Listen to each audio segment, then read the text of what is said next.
കൊട്ടപ്പുറം എന്ന് കേട്ടാൽ ഞെട്ടാത്ത മുജാഹിദുകളില്ല. 1983 ഫെബ്രുവരി 3 രാത്രി 11:30 കൊട്ടപ്പുറത്ത് കട്ടപ്പാടത്ത് വഹാബികളുടെ മരണമണി മുഴങ്ങുകയായിരുന്നു. നിരന്തരമായി നടത്തപ്പെട്ട ഖണ്ഡന പ്രസംഗമാണ് കൊട്ടപ്പുറം സംവാദത്തിന് കളമൊരുക്കിയത്. 1982 ആഗസ്റ്റ് 14 സുന്നത്ത് ജമാഅത്തിൻ്റെ ഗർജിക്കുന്ന സിംഹവും പറവണ്ണ ഉസ്താദിൻ്റെയും പതി ഉസ്താദിൻ്റെയും പിൻഗാമിയായിരുന്ന ഇ കെ ഹസൻ മുസ്ലിയാർ വഫാത്തായി. സുന്നി പണ്ഡിതന്മാരോട് നേരിട്ടാൽ അതിൻ്റെ തിക്തഫലം എന്താവുമെന്ന് അനുഭവിച്ചറിഞ്ഞ വഹാബി മൗലവിമാർ കുറ്റിച്ചിറ സംവാദത്തിനു ശേഷം ഹസൻ മുസ്ലിയാരുടെ കാലം കഴിയാൻ കാത്തിരിക്കുകയായിരുന്നു. ഹസൻ മുസ്ലിയാർക്ക് ശേഷം തങ്ങളോട് നേരിടാൻ ആരുമില്ലെന്ന ഒരു തോന്നൽ വഹാബികളെ പിടികൂടി. യഥാർത്ഥത്തിൽ ഈ തോന്നലാണ് കൊട്ടപ്പുറത്ത് ചരിത്രത്തിൽ തുല്യതയില്ലാത്ത വിധം വഹാബികളെ നിന്ദരാക്കിയത്. വെല്ലുവിളിച്ച് കുടുങ്ങിയവർ സംവാദം നടക്കാതിരിക്കാൻ പല കുതന്ത്രങ്ങളും പയറ്റി. സ്ഥലം നിർണയത്തിൽ പോലും വഹാബികൾ തർക്കമുന്നയിച്ചു. ഇരുവിഭാഗത്തിനും ഒരു സ്റ്റേജ് മതിയെന്ന വഹാബികൾ വാശി പിടിച്ചതിലെ രഹസ്യം 3-ാം ദിവസം അർദ്ധരാത്രിയാണ് പിടികിട്ടിയത്. ഒരിക്കലും ഒഴിഞ്ഞു മാറാനാവാത്ത വിധം വഹാബികൾ മുന്നോട്ട് വെച്ച മുഴുവൻ വ്യവസ്ഥകളും അംഗീകരിച്ചുകൊണ്ടാണ് കൊട്ടപ്പുറത്ത് വഹാബികളെ സ്റ്റേജിലെത്തിച്ചത്. കൊട്ടപ്പുറം സംവാദം സംബന്ധമായി പണ്ഡിത ചർച്ച ആദ്യം നടന്നത് ചാലിയത്ത് കുത്തുബ്ഖാനയിലാണ്. വികലാശയക്കാരായ വഹാബി മൗലവിമാരുടെ പക്ഷം കാര്യമായ ആയുധങ്ങളൊന്നുമില്ലെന്ന് സുന്നി പണ്ഡിതന്മാർക്ക് അറിയാമായിരുന്നു. വിശദമായ ചർച്ചയാണ് ചാലിയത്ത് നടന്നത്. കാന്തപുരം ഉസ്താദിന് പുറമെ എ പി മുഹമ്മദ് മുസ്ലിയാർ, വന്മള അബ്ദുൽ ഖാദർ മുസ്ലിയാർ, നെല്ലിക്കുത്ത് ഇസ്മായിൽ മുസ്ലിയാർ മുതലായവരായിരുന്നു ചാലിയത്തെ പണ്ഡിത ചർച്ചയിൽ സംബന്ധിച്ചത്. തൊട്ടതെല്ലാം ഷിർക്കാക്കുന്ന വഹാബികളെ കൊണ്ട് ഷിർക്കിൻ്റെ നിർവചനം പറയിക്കണമെന്ന് നെല്ലിക്കുത്ത് ഇസ്മായിൽ മുസ്ലിയാർ അഭിപ്രായപ്പെട്ടു. ഹിന്ദു മതവിശ്വാസികൾ അവരുടെ ചില കല്ലുകളെ ചുംബിക്കുകയും തൊട്ടുമുത്തുകയും അവയെ ചുറ്റുകയും ചെയ്യാറുണ്ട്. എന്നാൽ മുസ്ലിങ്ങൾ കഅബ ഷരീഫിൻ്റെ സമീപം ചുറ്റുകയും ഒരു കല്ലിനെ ചുംബിക്കുകയും തൊട്ടുമുത്തുകയും ചെയ്യുന്നു. ഇവ തമ്മിൽ എന്താണ് വ്യത്യാസം? ഒന്ന് ഷിർക്കും മറ്റേത് തൗഹീദുമാണെന്നാണ് വഹാബികളുടെ മറുപടിയെങ്കിൽ അത് ഏതിൻ്റെ അടിസ്ഥാനത്തിൽ? അതല്ല രണ്ടും ഷിർക്കാണോ? അല്ല രണ്ടും തൗഹീദാണോ? എന്നീ ചോദ്യങ്ങളും അവരോട് ഉന്നയിക്കണമെന്നും നെല്ലിക്കുത്ത് ഉസ്താദ് അഭിപ്രായപ്പെട്ടു. പക്ഷേ അവിടേക്കൊന്നും കാര്യങ്ങളെത്തിയില്ല. കിതാബോധി പഠിക്കാത്തതുകൊണ്ട് നഹ്വ് അവർക്കറിയില്ല. ഇക്കാരണത്താൽ തന്നെ ഇബാറത്ത് തെറ്റുകൂടാതെ വായിക്കാനും സാധിക്കാറില്ല. കൊട്ടപ്പുറത്ത് 1-ാം ദിവസം തന്നെ എ പി അബ്ദുൽ ഖാദർ മൗലവിയിൽ നിന്ന് ഇത് ദൃശ്യമായിരുന്നു. 1983 ഫെബ്രുവരി 1, 2, 3 തീയതികളിലായിരുന്നു സംവാദം. അരമണിക്കൂർ വിഷയാവതരണം, 2 മിനിറ്റ് ചോദ്യം, 3 മിനിറ്റ് ഉത്തരം. തെളിവ് ഖുർആൻ, ഹദീസ്, ഇജ്മാ, ഖിയാസ്. വിഷയങ്ങൾ തവസ്സുൽ, ഇസ്തിഗാസ. മധ്യസ്ഥന്മാർ മുഖേന ഇരുവിഭാഗവും വ്യവസ്ഥ തയ്യാറാക്കി പരസ്പരം കൈമാറി. വ്യവസ്ഥയിലെ 2 എണ്ണമാണ് വളരെ പ്രധാനപ്പെട്ടത്. 1. മുജാഹിദ് പക്ഷത്തിൻ്റെ വാദം. മുഹൈദ്ദീൻ ഷെയ്ഖെ രക്ഷിക്കണേ, കന്യാമറിയമെ അനുഗ്രഹിക്കണേ, ലാത്തെ സഹായിക്കണേ പോലെ മരിച്ചുപോയ മഹാത്മാക്കളോട് പ്രാർത്ഥിക്കൽ ഷിർക്കാകുന്നു. സുന്നി പക്ഷത്തിൻ്റെ വാദം. ബദരീങ്ങളെ കാക്കണേ, മുഹൈദ്ദീൻ ഷെയ്ഖെ രക്ഷിക്കണേ എന്നിങ്ങനെ മരിച്ചുപോയ മഹാത്മാക്കളെ വിളിച്ച് മുസ്ലിങ്ങൾക്കിടയിൽ നടത്തുന്ന ഇസ്തിഗാസ അനുവദനീയമാണ്. ലാത്തെ, ഉസ്സ എന്ന് വിളിച്ച് സഹായം തേടലും പ്രാർത്ഥിക്കലും മുസ്ലിങ്ങളുടെ നടപടിയല്ല. 2. മുജാഹിദ് പക്ഷത്തിൻ്റെ വാദം. അള്ളാഹുവിങ്കലേക്ക് അടുപ്പിക്കാൻ വേണ്ടി മരിച്ചുപോയ മഹാത്മാക്കളെ ഇടയാളന്മാരാക്കി പ്രാർത്ഥിക്കുന്നത് ഷിർക്കാകുന്നു. സുന്നി പക്ഷത്തിൻ്റെ വാദം. അംബിയ, ഔലിയ, സ്വാലിഹീങ്ങൾ എന്നീ മഹാന്മാരെ ഇടയാളന്മാരാക്കി അള്ളാഹുവിലേക്ക് തവസ്സുൽ ചെയ്യുന്നത് അനുവദനീയമാകുന്നു. 1-ാമത്തെ ദിവസം വഹാബികൾക്ക് വേണ്ടി വിഷയം അവതരിപ്പിച്ചത് CP ഉമ്മർ സുല്ലമിയായിരുന്നു. കഴിവുകൾ മുഴുവൻ അള്ളാഹുവിനാണ്.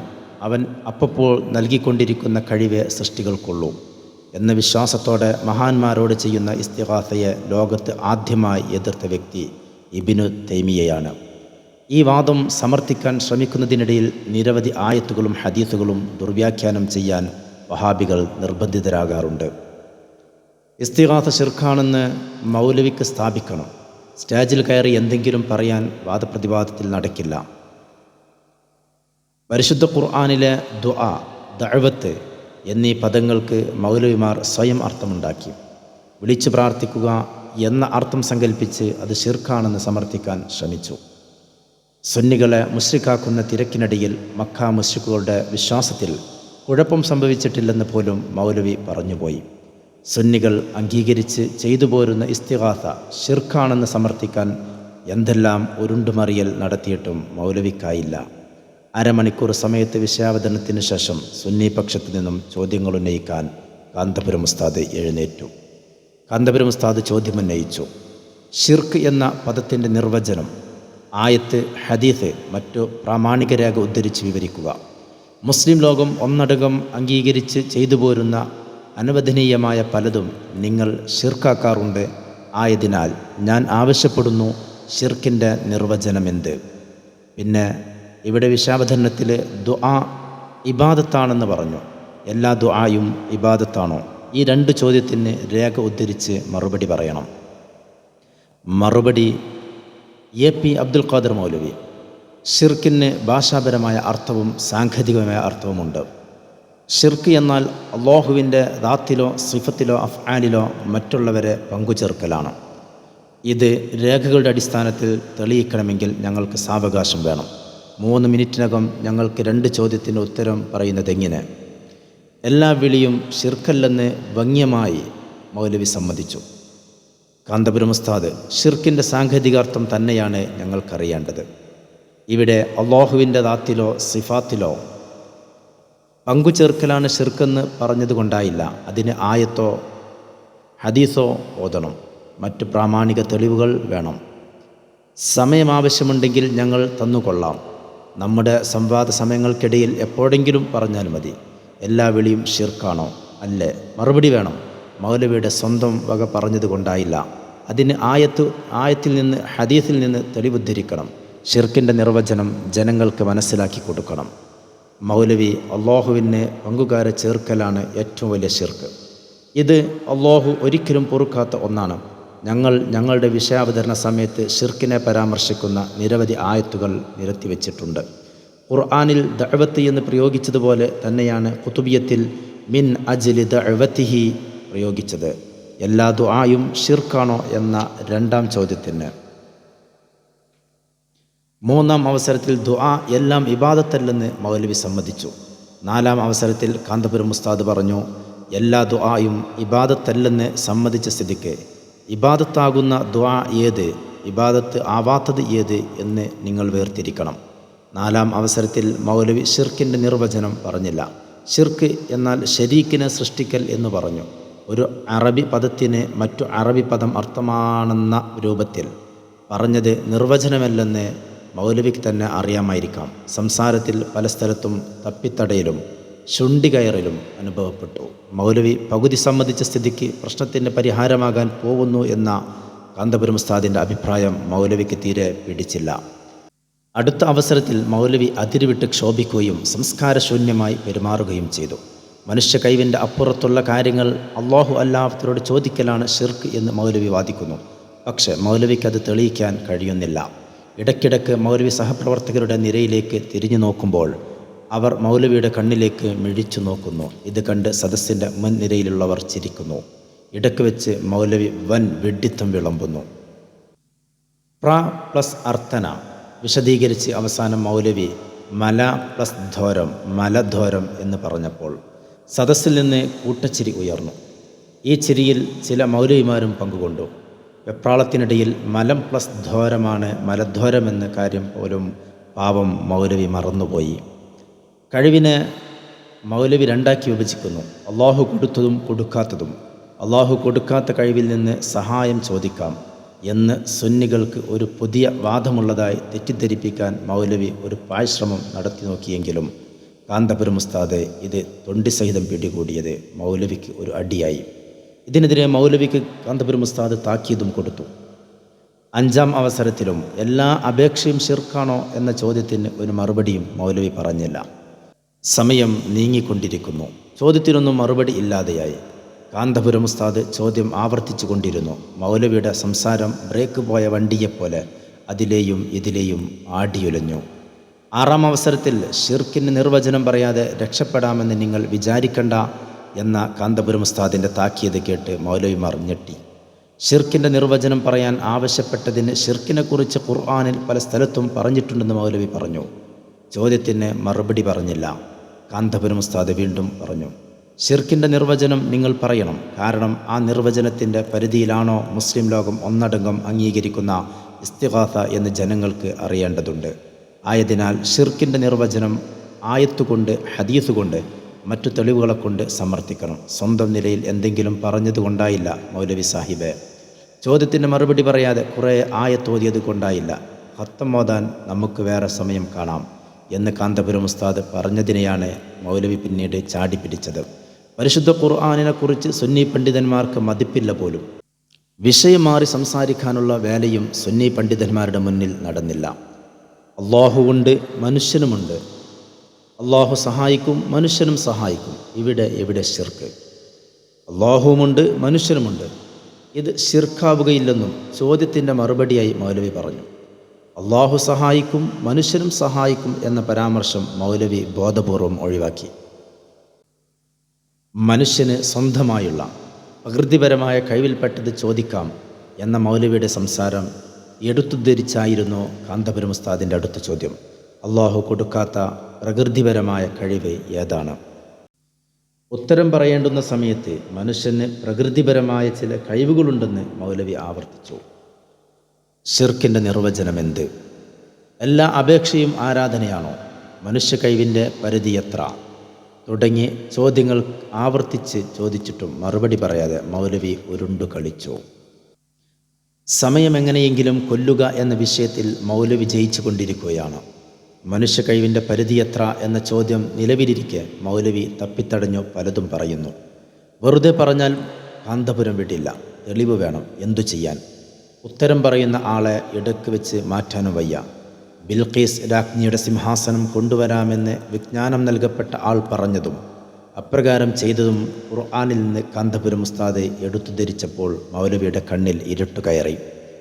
ഇവിടെ മൗലവി കരുതിയ പ്രകൃതിപരമായ കഴിവിൻ്റെ പരിധി വിട്ട് ബഹുദൂരം സഞ്ചരിച്ചത് വഹാബികളെ വെട്ടിൽ വീഴ്ത്തി. ഇവിടെ എന്തെങ്കിലും ഒരു മറുപടി പറഞ്ഞെങ്കിൽ എന്ന് വഹാബി മനസ്സുകൾ മന്ത്രിച്ചുവെങ്കിലും മൗലവിമാർക്ക് അതിനായില്ല. കാന്തപുരം ഉസ്താദ് വീണ്ടും എഴുന്നേറ്റ് നിന്നു. എൻ്റെ 3 ചോദ്യവും മറുപടി കിട്ടാതെ ഇരിക്കുന്നുണ്ട്. ഈ 3 ചോദ്യത്തിന് പുറമെ മൗലവി സാഹിബിനോട് ഒരു ചോദ്യം കൂടി ഞാൻ ഉന്നയിക്കുന്നു. ലാത്ത മഹാത്മാവാണെന്നു നിങ്ങളുടെ നോട്ടീസിലുണ്ട്. എവിടെ, ഏത് കിതാബിലാണിത് പറഞ്ഞത്? മറുപടി വേണം. അങ്ങനെ ചോദ്യം 1, 2, 3, 4. കാന്തപുരം ഉസ്താദ് ചോദിച്ച 4 ചോദ്യങ്ങളിൽ ഒന്നിനു പോലും മറുപടി പറയാൻ മൗലവിക്ക് സാധിച്ചില്ല. അതും ഇതും പറഞ്ഞ് മൗലവി സമയം കളഞ്ഞു. അള്ളാഹു അല്ലാത്തവർക്ക് ഇബാദത്ത് ചെയ്താൽ ഷിർക്കാകും, അല്ലെങ്കിൽ ഷിർക്കല്ല എന്ന് മറുപടി എന്നോണം മൗലവി പ്രസംഗത്തിൽ സമ്മതിച്ചതിന് 11ാം അവസരത്തിൽ കാന്തപുരം ഉസ്താദ് നന്ദി പറഞ്ഞു. പ്രാർത്ഥനയും അപേക്ഷയും തമ്മിലുള്ള വ്യത്യാസം ആയത്ത്, ഹദീത്ത് കൊണ്ട് സാധ്യമല്ലെങ്കിൽ ഒരു ഭാഷ നിഘണ്ടുകൊണ്ടെങ്കിലും തെളിയിക്കാനുള്ള കാന്തപുരം ഉസ്താദിൻ്റെ ആവശ്യത്തിന് മുമ്പിൽ മൗലവി ഒരുങ്ങുകയായിരുന്നു. ചില കഴിവുകൾ അള്ളാഹു മറ്റാർക്കും കൊടുത്തിട്ടില്ല എന്ന് മൗലവി ആവർത്തിച്ച് പറയുകയല്ലാതെ യാതൊരു തെളിവും ഉദ്ധരിച്ചില്ല. അള്ളാഹു ചിലർക്ക് ചില പ്രത്യേക കഴിവ് കൊടുത്തിട്ടുണ്ട്. മരിച്ചവരെ ഹയാത്താക്കാനും രോഗമകറ്റാനും ജീവൻ നൽകാൻ പോലും കഴിവ് കൊടുത്തിട്ടുണ്ട് കാന്തപുരം ഉസ്താദ് പറഞ്ഞു. അള്ളാഹു അങ്ങനെ കൊടുക്കും എന്ന് പറഞ്ഞിട്ടില്ല. അള്ളാഹു വിട്ടുകൊടുക്കാത്തത് എന്ന് പറഞ്ഞ് മൗലവി സമാധാനിച്ചു. വിഷയവുമായി ബന്ധമില്ലാതെ പലതും പറഞ്ഞ് സമയം കളഞ്ഞ മൗലവി പറയുന്നത് കാണുക. ഇവിടെ വ്യവസ്ഥ ചെയ്തത് 2 മിനിറ്റ് ചോദ്യത്തിനും 3 മിനിറ്റ് ഉത്തരത്തിനുമാണ്. 2 മിനിറ്റ് ഒരാൾക്ക് ശ്വാസമടക്കി പിടിച്ച് എത്ര ചോദ്യവും ചോദിക്കാം. മറുപടി പറഞ്ഞിട്ടും പറഞ്ഞില്ല എന്ന് പറയുന്നു. 3 മിനിറ്റ് കൊണ്ട് പറയാവുന്നത് പറയും. ചുരുക്കത്തിൽ മറുപടി പറയാൻ 3 മിനിറ്റ് പോരാ എന്നർത്ഥം. ഹാജിമാർക്ക് തരിക്കഞ്ഞ് കൊടുത്തത് കൊണ്ടാണ് ലാത്ത മഹാത്മാവാണെന്ന് ഞങ്ങൾ പറഞ്ഞത് എന്നായിരുന്നു മൗലവിയുടെ വിശദീകരണം. ത്വായിഫിലെ സഖീഫ് ഗോത്രക്കാർ ആരാധിച്ചിരുന്ന ബിംബമായിരുന്നു ലാത്ത എന്ന് ഇമാം റാസി റളിയല്ലാഹു അൻഹയെ ഉദ്ധരിച്ചുകൊണ്ട് കാന്തപുരം ഉസ്താദ് ഉദ്ധരിച്ചപ്പോൾ വീണത് അഭ്യാസമാക്കാനാണ് പിന്നീട് മൗലവി തുനിഞ്ഞത്.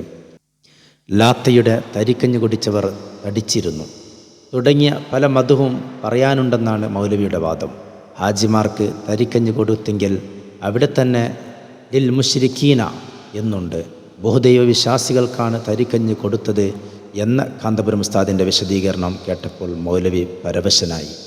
ലാത്തയെക്കുറിച്ച് ചോദ്യം വന്നതിനാൽ അവസരത്തിൻ്റെ സിംഹഭാഗവും ലാത്തയിൽ കെട്ടിമറിയാൻ മൗലവിക്ക് സാധിച്ചു. അള്ളാഹു ബഹുമാനിച്ച അവൻ്റെ ശുഹദാക്കൾ, ഔലിയാക്കൾ എന്നിവരോട് അള്ളാഹു നൽകിയ കഴിവ് കൊണ്ട് സഹായിക്കണമെന്ന വിശ്വാസത്തിൻ്റെ അടിസ്ഥാനത്തിൽ സഹായം ആവശ്യപ്പെട്ടാൽ ശിർക്കാകുമോ എന്ന കാന്തപുരം ഉസ്താദിൻ്റെ അടുത്ത ചോദ്യവും കൂടി വന്നപ്പോൾ മൗലവിക്ക് സംസാരം നിയന്ത്രിക്കാൻ കഴിഞ്ഞില്ല. പലപ്പോഴും വാചകങ്ങൾ പൂർത്തിയാക്കുവാൻ സാധിച്ചില്ല. മേൽപ്പറഞ്ഞ രൂപത്തിൽ ചോദിച്ചാൽ ചോദിച്ച ആൾ കാഫിറാണെന്ന് പറയാൻ നിങ്ങൾക്ക് ധൈര്യമുണ്ടോ? കാന്തപുരം ഉസ്താദ് ആണയിട്ട് ചോദിച്ചു. മൗലവി പലതും പറഞ്ഞു സമയം കളഞ്ഞു. ഇലാഹിന് മാത്രം ചെയ്യാവുന്ന കാര്യങ്ങൾ ആർക്ക് ചെയ്താലും അപകടമാണെന്നും ശിർക്കാണെന്നും ഖുർആനും ഹദീസും ഉദ്ധരിച്ച് തെളിയിക്കാൻ സാധിക്കുമെന്ന് പറഞ്ഞു. പക്ഷേ അങ്ങനെ ഖുർആനും ഹദീസും ഉദ്ധരിച്ച് തെളിയിക്കുന്നത് കണ്ടില്ല. ലാത്തയെ മഹാത്മാവാക്കാനുള്ള ശ്രമം വീണ്ടും നടന്നു. കേട്ടു തഴമ്പിച്ച വാദങ്ങൾ വീണ്ടും ആവർത്തിച്ചപ്പോൾ സദസ്സിൽ നിന്നും പ്രതിഷേധമുയർന്നു. ആരോ കൂകി. മൗലവിക്ക് അരിശുമൂത്തു. അങ്ങാടിയിൽ തോറ്റതിന് അമ്മയോട് എന്ന പോലെ മൗലവി ആക്ഷേപവുമായി തിരിഞ്ഞത് കാന്തപുരം ഉസ്താദിൻ്റെ നേർക്കായിരുന്നു. മൗലവി ഒരു വാദപ്രതിവാദം നടക്കുമ്പോൾ അംഗബലം വെച്ച് കൂക്കാനും ബഹളമുണ്ടാക്കാനും പ്രേരണ നൽകുകയും മുൻകൈയെടുക്കുകയും ചെയ്യുകയെന്ന് പറഞ്ഞാൽ അത് ശരിയായ കാര്യമല്ല എന്ന് മാത്രം ഞാൻ താക്കീത് നൽകുന്നു. കാന്തപുരം ഉസ്താദ് 2 മിനിറ്റ് ചോദ്യത്തിന് 3 മിനിറ്റ് ഉത്തരം പറയാൻ പോരെന്ന് പറയുന്ന ഇപ്പോൾ മറ്റെന്തെല്ലാമോ പറഞ്ഞ് സമയം തീർക്കുകയാണ്.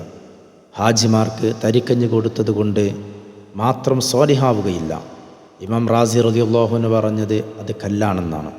ഒരാൾ സ്വാലിഹാകൽ അയാൾക്ക് ആരാധന നടത്തുമ്പോഴാണോ? ഇത് എന്ത് മാനദണ്ഡമാണ്? ഇബാദത്ത് ചെയ്താൽ സ്വാലിഹ് അല്ലെങ്കിൽ സ്വാലിഹല്ല. മുശ്രിക്കുകൾക്ക് തരിക്കഞ്ഞ് കൊടുത്തതുകൊണ്ട് സ്വാലിഹാകില്ല. ഇത്തരം ബാലിശമായ വാദങ്ങൾ ഉന്നയിച്ചതുകൊണ്ടാണ് ജനങ്ങൾ മതിയായത്. അവർ കൂക്കി വിളിക്കുന്നുവെന്ന് ആക്ഷേപിച്ചത് കൊണ്ടായില്ല. ജനങ്ങൾ ബുദ്ധിയുള്ളവരാണ്, ചോദ്യത്തിന് ഉത്തരം പറയണം. മൗലവി വീണ്ടും ലാത്തയെ കെട്ടിപ്പിടിച്ച് ഉരുളുകയാണ്. പ്രസ്തുത ചോദ്യത്തിന് ഉത്തരമില്ലെന്ന് ഉറച്ചതിനാലും പൊതുജനങ്ങൾക്ക് കാര്യം മനസ്സിലായതിനാലും കാന്തപുരം ഉസ്താദ് അടുത്ത ചോദ്യത്തിലേക്ക് കടന്നു. അള്ളാഹു അവൻ്റെ അമ്പിയാക്കൾക്കും ഔലിയാക്കൾക്കും കൊടുത്ത കഴിവിൽ നിന്ന് ചോദിക്കാമോ ഇല്ലയോ? ഇത് നിങ്ങൾ പറയണം. 17-ാം അവസരത്തിൽ വാദിച്ചവരെ വിളിച്ചു നോക്കൂ എന്ന ഖുർആൻ പറഞ്ഞ സ്ഥലത്ത് മൗലവി കട്ടതോ വിട്ടതോ എന്ന് കാന്തപുരം ഉസ്താദ് ചോദിച്ചത് മൗലവിക്ക് ഒട്ടും രസിച്ചില്ല. ഉത്തരത്തിൻ്റെ സമയത്ത് കട്ടതോ വിട്ടതോ എന്നൊക്കെ ചോദിച്ചത് എന്ത് അർത്ഥത്തിലാണെന്ന് മനസ്സിലാവുന്നില്ല. ഇവിടെ ഞാൻ ആയത്തിൽ കട്ടുവെന്ന് തൻ്റെ ആളുകൾക്ക് തോന്നിപ്പിക്കുന്ന രീതിയിൽ സംസാരിച്ചത് ഖേദകരമായിപ്പോയി. കാന്തപുരം ഉസ്താദ്, നിങ്ങൾ വാദിച്ചുവെന്ന് പറഞ്ഞപ്പോൾ എന്ത് വാദിച്ചുവെന്ന് ജനങ്ങളോട് പറഞ്ഞു കൊടുക്കണം. ആയത്തിന് അർത്ഥം വെച്ചപ്പോൾ സഅംതും എന്ന് പറഞ്ഞതിൻ്റെ വിശദീകരണം കൊടുക്കാതെ അതോ മുസ്ലിമീങ്ങളുടെ മേൽ കറ്റുകെട്ടിയതാണ് ഏറ്റവും ഖേദകരമായി പോയത്. അള്ളാഹു അവൻ്റെ അടിമകളെ സഹായിക്കാൻ അമ്പിയാക്കളെയും ഔലിയാക്കളെയും നിശ്ചയിച്ചിട്ടുണ്ട് എന്ന് ഖുർആൻ അടിവരയിട്ട് പറയുന്നു. ഇങ്ങനെ വിശ്വസിച്ച് ആരെങ്കിലും ഔലിയാക്കളോട് സഹായം ചോദിച്ചാൽ ശിർക്കാകുമോ? മറുപടി വേണം. നേരത്തെ ചോദിച്ചവക്കൊന്നും മറുപടി കിട്ടിയിട്ടില്ല, അതിനും മറുപടി പറയണം. ഉത്തരം പറയേണ്ടുന്ന അവസരത്തിൽ ഉത്തരത്തിൻ്റെ 4 അയലത്ത് പോലും മൗലവി എത്തിയില്ല. മൗലവി ഒന്ന് നിർത്തിക്കിട്ടിയാൽ എന്ന് ശ്രോതാക്കൾ ആഗ്രഹിച്ചിരിക്കെ സമയം തീർന്നതിനാൽ ബെല്ല് മുഴങ്ങി. സുന്നി പക്ഷത്തു നിന്നുള്ള വിഷയാവതരണമായിരുന്നു അടുത്തത്. ഇൻഷാ അല്ലാഹ് തുടരും.